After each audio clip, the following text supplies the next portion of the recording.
Hi everyone, thank you for joining us today. My name is Laura Crespo and we are excited to have you here. Today's webinar is focused on how to start your own medical travel company in 30 days.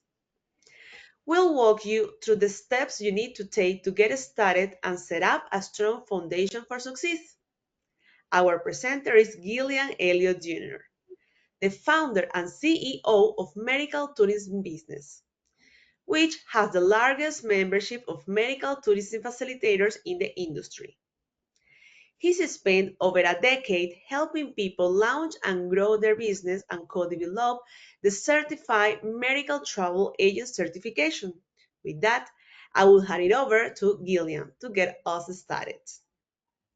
Thank you for that introduction, Laura. As Laura said, my name is Gilliam Elliott. I am the founder and CEO of Medical Tourism Business. And in today's webinar, I'm going to walk you through how to start a medical travel agency in 30 days.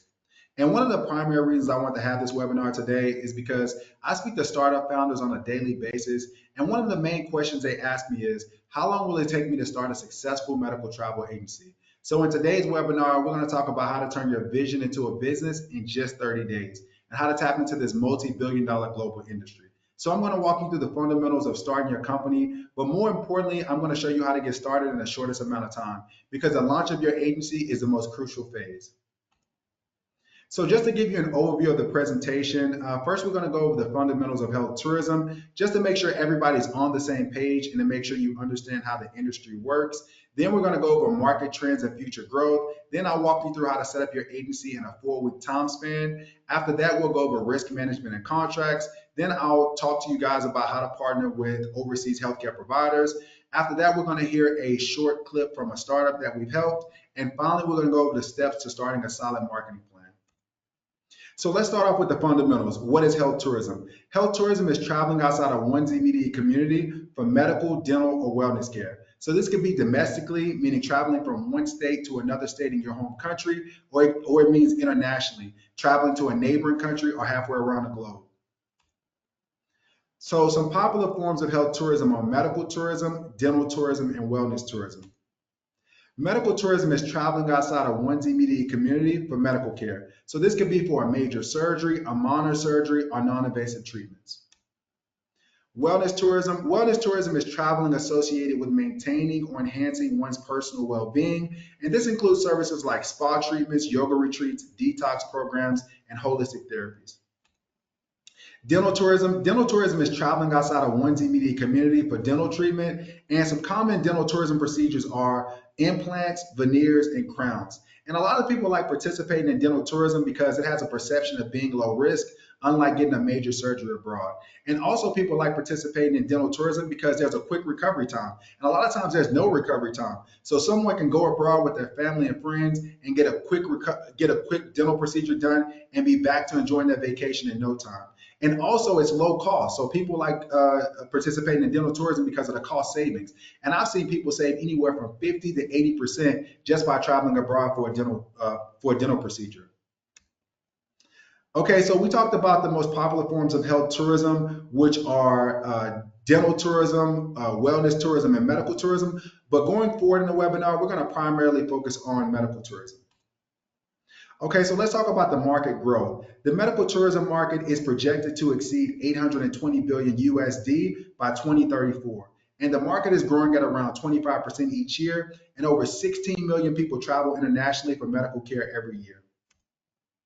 So some popular medical tourism procedures are cosmetic and plastic surgery, weight loss surgery, infertility treatment, orthopedic surgery, heart procedures, stem cell therapy, and cancer treatments. So why is the medical tourism market growing so much? One of the reasons the medical tourism market is growing so much is because of the high healthcare costs in many developed countries. We're based here in the United States, and the US is known for its high healthcare costs. And so it's not uncommon to hear stories from people who went bankrupt trying to pay back their medical bills or who've spent their whole life savings trying to pay back their medical bills. So a lot of people in developed countries are now seeking care outside of their borders to get access to more affordable healthcare. And also, there's less stigma around seeking care abroad. When I got into the medical tourism industry in 2012, people went abroad to get medical procedures done, but after they got the procedures, they quietly went back to their home countries. But in today's medical tourism climate, people are video and documenting their entire medical tourism journeys. They're taking videos of when they're getting on a plane. They're taking videos of the guided tours they're taking, and they're even documenting, taking videos of them getting the procedure in the overseas hospital. And so they're sharing these videos with their social media followers and with their friends and with their family. And this is really growing the industry and getting a lot of people interested in medical tourism. Also, a lot of people from countries like the United Kingdom and Canada who have access to universal health care, a lot of times it takes them many months and sometimes many years to get access to healthcare. And so these individuals, instead of waiting many months and many years to get access to healthcare, they're traveling outside of their borders to get access to faster healthcare. And so that's also growing the industry. So who are the consumers of medical tourism? So we obviously know that they're healthcare consumers, but when you look at the consumers of medical tourism, it really breaks down to four groups. You have cash paying patients, government funded patients, insurance covered patients, and employer sponsored patients. But when you look at this list of four, it really breaks down to two groups. You have cash paying patients in one group, and then you have these other three that we consider corporate payers. But let's look closer at each one of these groups. Okay, so cash paying patients, these are individuals who pay for their own treatments, and typically they seek the most affordable treatments abroad. And oftentimes they're either underinsured, which means they have insurance in their home country, but it doesn't cover all their healthcare needs, or that they have no insurance, they're uninsured. And so they seek healthcare outside of their borders to get access to more affordable treatments. We also have government covered patients. These are people who are covered under cross-border healthcare agreements, and they can receive medical treatments in other countries and get reimbursed the cost of their home country's healthcare system. So a good example of this is EU citizens that can access healthcare in other EU member states and be reimbursed by their home country's healthcare system for the procedure. And then we have insurance covered patients. So some insurance companies cover medical care abroad. They partner with overseas hospitals and facilitators to arrange the treatment, and it just gives their policyholders more treatment options. And we also have employer covered patients. So these are people who are employed by self-funded employers, and self-funded employers cover the insurance costs, self-funded employers cover the healthcare costs for their employees directly. So they don't use traditional insurance companies. And how these companies use medical tourism is they partner with accredited hospitals abroad to lower their costs. And so the company saves money and their employees get access to affordable, high quality healthcare. Okay, so now let's look at the spending and travel patterns of medical tourists. So medical tourists spend around 5 times more than regular tourists, and many medical tourists travel with a companion. And on average, medical tourists stay more than 10 nights in a destination. And we typically see them stay anywhere from 10 to 15 nights in a destination. And when they're in these destinations, they're not just spending money on the medical procedure and on the hotel, they're also spending money on going out to eat and at restaurants and going shopping at shopping centers and taking guided tours. And this is boosting the economy in these medical tourism destinations. And so a lot of countries are taking note of this. And now you have a lot of countries promoting their destinations as medical tourism destinations to attract more of these medical tourists. Okay, so now that you have a better understanding of who the consumers are, now let's look at what your role as a medical tourism facilitator will entail. Okay, so let's start off with the basics. What is a medical tourism facilitator? A medical tourism facilitator connects patients with overseas hospitals. They plan and coordinate the trips for their clients, and they ensure that their clients have a smooth and safe medical tourism journey.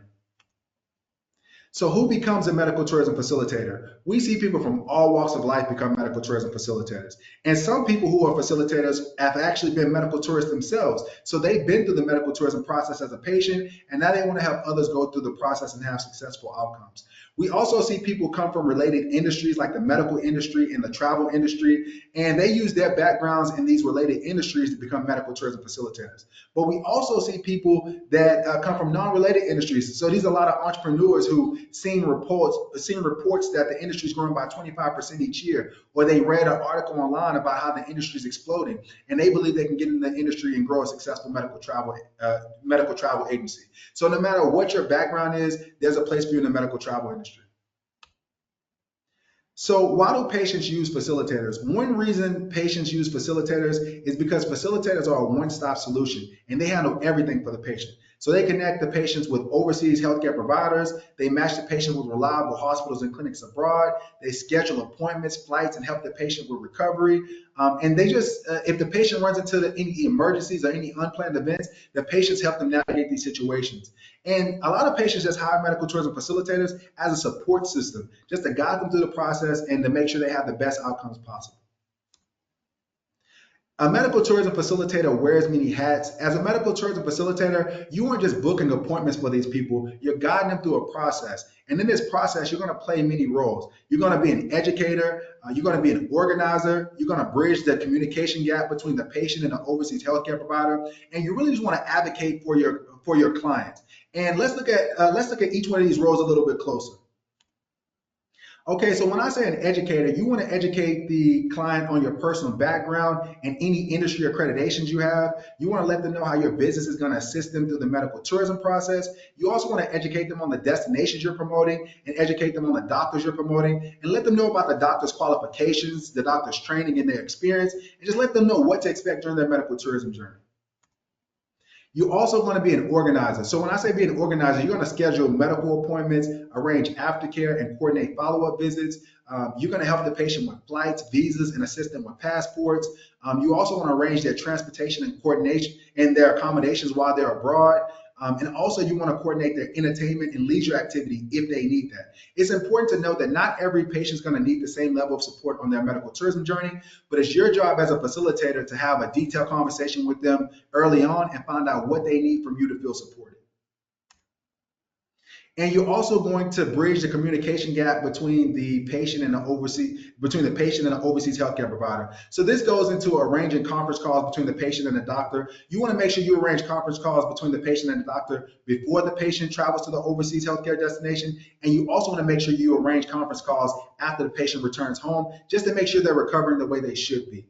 You also want to make sure that you're transferring the patient's medical records in a secure manner. And you also may need to provide translators or interpreters depending on the patient.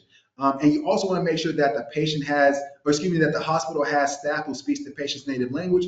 That way, when the patient arrives at the facility, they can communicate with somebody in their native language. That way, if they're uncomfortable about something or if they have any concerns, they can voice that to somebody in their native language, and they can feel more heard out and feel more safe and more secure during the medical tourism process, as well as during the treatment process. And all these points really just boils down to you being an advocate for your patients. And when I say being an advocate for your patients, you want to serve as the patient's representative while they're in a foreign country. And this just means keeping the patient's best interest first at all times and making sure the patient feels safe and making sure they feel supported. And you can do this in multiple ways. This can mean following up with the patient on a daily basis through email, through WhatsApp, through telephone calls. This could mean helping the patient fill out paperwork online if they need that. This could mean, reaching out to the hospital staff on the patient's behalf if they need you to do that. Whatever the patient needs you to do to make them feel supported, you want to make sure you provide that. Okay, so now that you have a better understanding of what your role as a medical tourism facilitator will entail, let's go over the essential steps you'll need to take to start your medical travel agency in 30 days. So I've broken down the startup process into a 4-week plan, and each week has a set of actions that you'll need to take to set up your business in a timely manner. In week 1, you want to focus on training and setting up the business structure. In week 2, you want to set up your website and set up your social media platforms. And in week 3, you want to establish your hospital network and set up your contracts. And in week 4, you want to develop a marketing strategy. But let's look closer at each one of these weeks so you can see the actions you'll need to take to set up your business in 30 days. Okay, so I've broken down week 1 into 2 slides. The first slide goes over training and education, and the second slide goes over setting up the business. And the reason why I want to cover training and education first is because training and education is the best foundation for starting a successful medical travel agency. And that's the reason why we provide you guys with the Certified Medical Travel Agent certification, which is the only course in the industry designed for startups and beginners. And it goes over things like industry best practices and shows you how to avoid common mistakes and missteps. And it just takes the guesswork out of starting a company because it shows you step by step how to launch the company, how to run the company, as well as how to grow the company. And it's also going to give you that much needed credibility that you need at the beginning. Because once you pass the course, you're going to be able to use the CMTA certification on your website and on your promotional material. And it takes about 12 hours to complete the course, but you can take it at your own pace. Okay, so now we're on slide 2 of week 1, which is setting up the business. So when you launch your company, you're gonna have to make a few key decisions early on. And one of those decisions is choosing which market you'll target. You have to decide whether you want to target self-paying patients, corporations, or insurance companies. You'll also have to decide whether you're going to focus on medical tourism, dental tourism, or wellness tourism, or whether you'll focus on all three. But you'll have to make that decision early on. You'll also have to decide whether you'll promote one destination or several destinations. I always tell startups to focus on either one destination or three destinations at the most. That way you don't spread yourself thin at the beginning. You can always add more destinations as time goes on. And then you're also going to have to register your business when you first start. And when you register your business, you have to decide whether you want to structure your business as a LLC or a limited liability company or a sole proprietorship or a corporation. I'm a big advocate of setting up limited liability companies because LLCs separate your personal assets from your business assets. That way, if anything goes unplanned with the business, your personal assets won't be affected. And it's also important to note that not every country has LLCs available, so you'll have to look at your country and just see what's available to you. Okay, so now we're at week 2, which is setting up your website and your social media. Your website is going to make the first impression on your prospective clients as well as your prospective partners. So you just want to ensure that it displays professionally on all devices. And what I mean by that is your website is going to look different depending on the device that somebody accesses it from. So if somebody accesses your website from a laptop, it's going to look completely different than if they access it on a mobile device, on an iPad. So you just want to make sure it shows up professionally on all these different devices. And also you want to make sure that once people land on your website, you make it easy for them to interact with your website. Some people like sending WhatsApp, especially people who travel a lot. They like using WhatsApp. So you want to make sure you have a link to your WhatsApp on your website. Some people who might have quick questions, they might want to send you a quick chat. So you want to make sure you have chat functionality on your website. Other people who might have detailed questions, they might want to send you an email. So you want to make sure you have your email displayed at the top of your website. And other people might want to browse through your social media and see what your social media presence is like. And then they might reach out to you through social media. So you want to make sure you have your social media icons at the top of your website. And when it comes to social media, you want to make sure you're posting regularly because patients love to see that. Also, you want to make sure that when you're posting on social media, you're posting educational content. When I say educational content, you can let your users know things about the destinations, cultural things in the destinations, different events going on in the destinations, and also let them know things about the medical tourism process and key things they need to look out for when traveling abroad. And also, patients love to see before and after photos as well. So you want to post those as well. But when it comes down to your website and it comes down to your social media platforms, the number one thing you want to do is display trust and credibility because patients are always looking for proof that you're legitimate, especially if you're a startup. But patients aren't the only ones that look for credibility. Also, these major hospitals, they look for credibility when working with medical tourism startups. And I spoke at a conference in London a few months back. And after my presentation, I had the pleasure of meeting a bunch of hospitals. And one of the hospitals I met was Academic Health Group. And I got a chance to do an interview with Nisha. She's the manager of the International Patients Department there. And she gave me some really good insights about what their hospital looks for when working with medical tourism facilitators. And I think you guys will find a lot of value in this video. This is just a short clip from the interview, but I just want to share this with you guys. So let's take a moment and watch this. And so I just want to get into what you guys do and who you guys work with. So do you guys currently work with any medical tourism facilitators? Yes, we are working with so many medical agencies.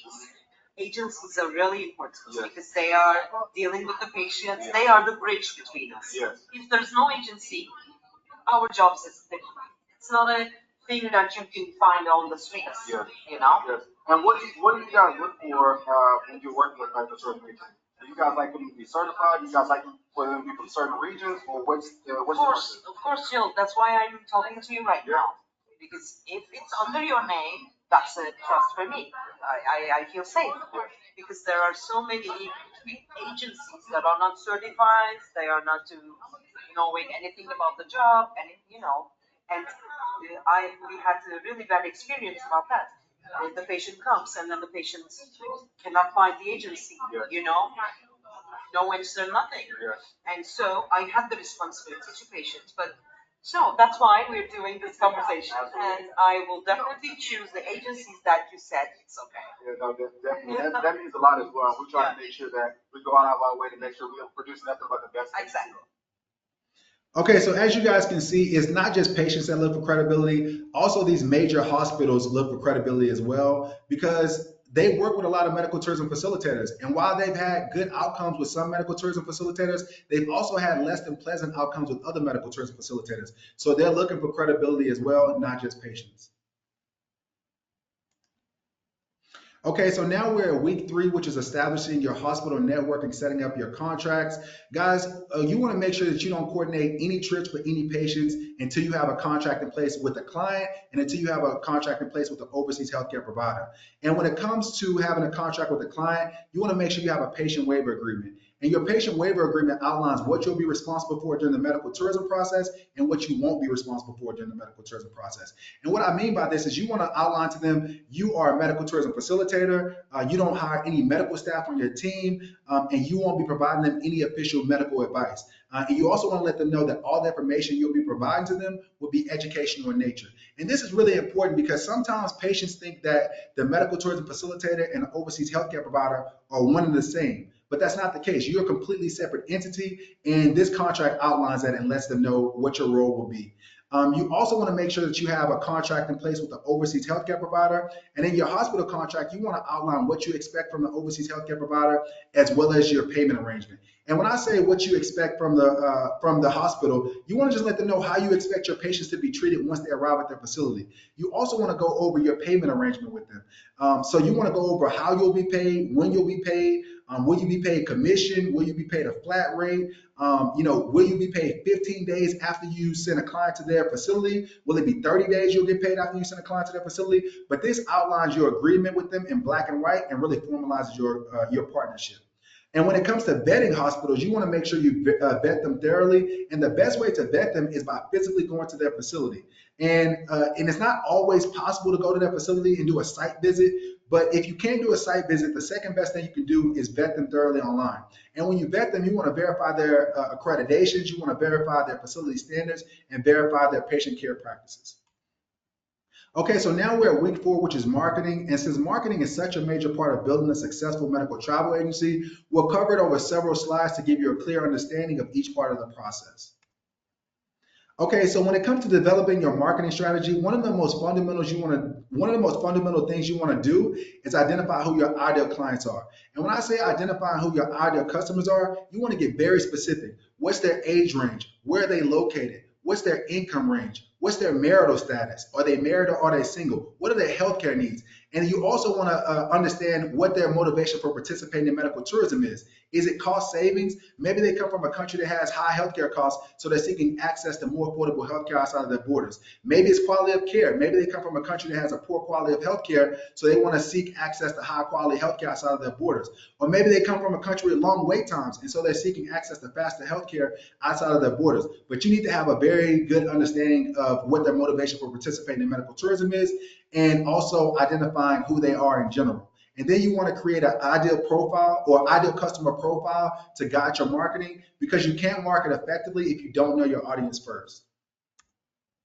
Okay, so I want to give you guys a brief example of what will be included in your ideal customer profile. Now, yours will be way more detailed than this one, but I just want to give you guys a sample of what will be included. So this example is based on fertility tourism. So if you were a facilitator who were focused on people who were seeking fertility treatment abroad, your ideal customers may be women ages 30 to 45 who are married or in long-term relationships and looking to conceive, who make $60,000 to $150,000 per year, who are based in the United States or in Canada, and who are college educated. But you want to get way more detailed than this. You want to go into what their values are, what their hobbies are, what magazines and blogs they subscribe to. You want to get as detailed as possible. Okay, so once you get that information understood and you understand who your ideal customers are, then you want to choose the right marketing channels to reach your audience. And the fastest way to get traffic to your website is Google Ads. They're also known as pay-per-click advertisements, and this is where you pay to advertise your website at the top of Google search results. But it's not the only way to get traffic to your website. You also can use content marketing and search engine optimization. This is where you write helpful blogs so people can find you on Google and other search engines. And you also can use social media marketing. And we all know what social media marketing is. It's where you post on social networks to build trust and to boost brand awareness. And all these can drive traffic to your website. But even though you drive traffic to your website, once people go to your website and they fill out your form, they're not always going to be ready to travel for care at that moment. So the best thing you can do is implement email marketing.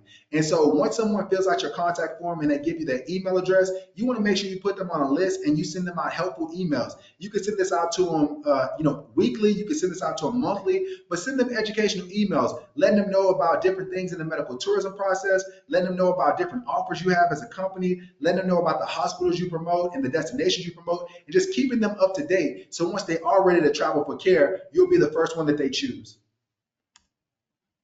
Okay, so as you can see, creating a medical travel agency in 30 days is a multi-step process.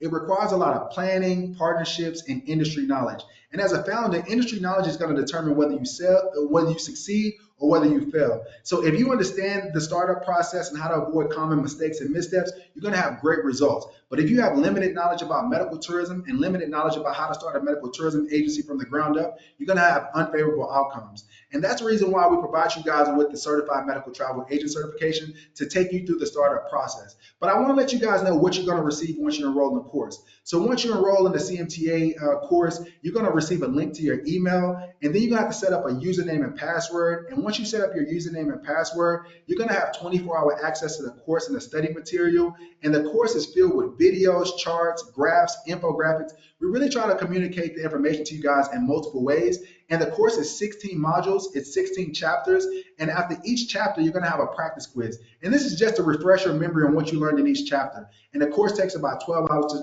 to complete from start to finish. But I want to let you guys know, and I want you guys to hear from somebody who we've helped through the startup process so you can get a better understanding of what we'll be providing to you. So let's watch this short clip. It's from one of our members. He's just going to explain how we've assisted him, and then I'll talk to you guys on the other side. Hey, my name is Ben White. I'm a co-founder of Hair Transplant. We're a startup out of Boston, Massachusetts. We work with accredited doctors, clinics in Turkey to help our North American customers get really high quality hair transplants overseas. So about 6 months ago, my brother Tucker and I started to discuss this business concept. He had recently gotten a hair transplant in Turkey. He was seeing a lot of the results, the benefits, definitely saw the cost savings. And we started to discuss the potential risks, the communication gaps, and the worries that others in his position might have. There are so many people who want to keep their hair but really can't afford the US crisis. So when we started discussing our business principles, everyone knows you need a solid foundation. And for our customers, what that means is being credible, trustworthy, and aware, and have their best interests in mind. So medical tourism business is really where we started. We both passed the online medical tourism certification course, which gives you a really high level overview and understanding of the business concepts, the industry, the legalities, and some of the risk factors. From there, the contracts were a great start to help shift our focus to what keeps our customers in our business, and our customers' information safe and their data protected. And lastly, and this is most important for us, but we've been members for a little over a month and a half. We met with Gilliam earlier this month to get one-on-one consulting. For our business, this is really where we benefit. Memberships come with 20 hours of consulting, and for a startup, getting off the ground, going in the right direction can sometimes be unclear. We wanted to be helped. We wanted to make the right choices. We wanted to make the right investments, and hopefully we avoid pitfalls on the way. So we saw partnering with medical tourism business and Gilliam really as a smart business move and a solid investment. So I hope this testimonial can help some others in the industry and space get started. Thank you again. So that was Ben. As he said, he and his brother started their company from the ground up, and we've been working with them ever since the beginning. This video was shot about a year ago, so they've been members for a year now, and it's been really exciting to see where they came to where they are today, and they're really great with their membership. They're very interactive, and when they run into any challenges, they always reach out to us, so it's been a pleasure working with them. But I know Ben went over some of the benefits, but I want to give you guys more details about the annual membership. Each one of our annual memberships comes with the Certified Medical Travel Agent certification. And once you pass the course, you'll be able to use the CMTA seal on your website and your promotional material. And we also promote you in our directory as a CMTA.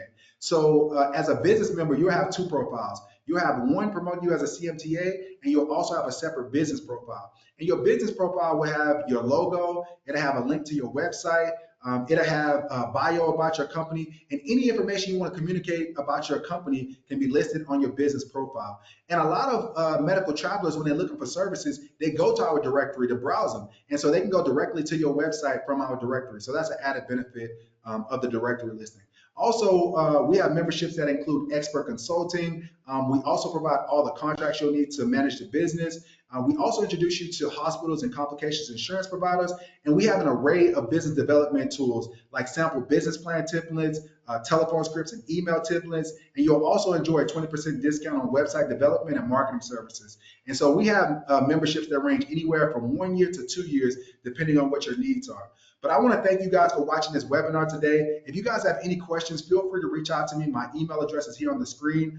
You can reach me at gill@medicaltourismbusiness.com. That's GILL@medicaltourismbusiness.com. But thanks again, and we'll see you guys on the next webinar.